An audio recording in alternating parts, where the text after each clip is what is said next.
By late 1971, nearly 10 million refugees had crossed the border from East Pakistan into India.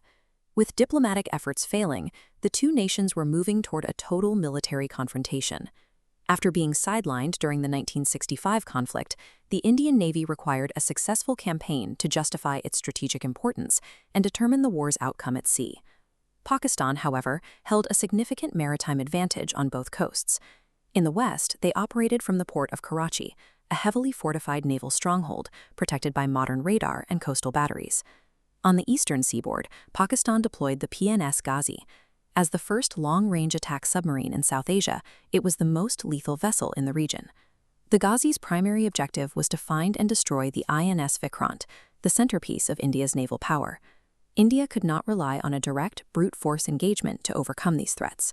Victory depended on asymmetric information control, the ability to extract the enemy's secrets while broadcasting a fabricated reality. This strategy was executed by R.N. Kao, the head of India's new External Intelligence Agency, RAW.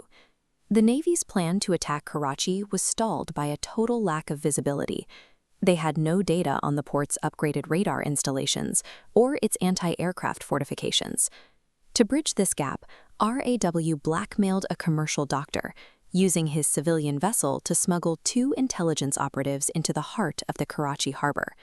When Pakistani inspectors boarded the ship, the doctor claimed his missing passengers were quarantined in the sickbay with chickenpox. The ruse worked, and the inspectors left the ship without searching the cabin. Hidden in their portholes, the agents spent the next several hours photographing the entire defense grid, capturing the positions of every gun and radar tower as the ship departed. Those photographs provided the precise coordinates for the port's fuel tanks and fleet moorings. This allowed the Indian Navy to plan Operation Trident, a surgical missile strike using this data to destroy the fuel reserves and cripple the fleet. While agents exposed Karachi, a different operation was launched in the Bay of Bengal.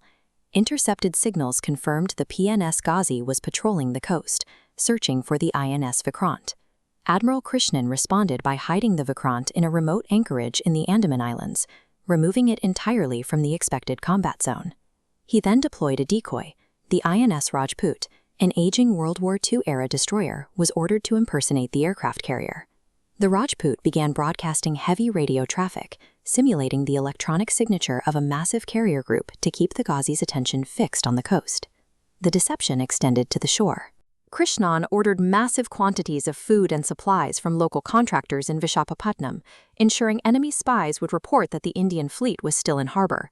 As war was declared, the Ghazi moved in to attack. The Rajput detected a disturbance and detonated depth charges directly over the submarine's position. The Ghazi was destroyed without ever confirming the location of its target. Feeding the enemy false information had neutralized their most dangerous underwater threat. With the Ghazi gone, the Bay of Bengal was open. The INS Vikrant moved into position, operating with total sea control. From its deck, Seahawk and Alizé aircraft launched unopposed strikes that destroyed Pakistani supply depots and established a complete naval blockade.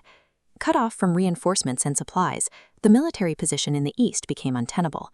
On December 16th, Pakistani forces signed the official instrument of surrender.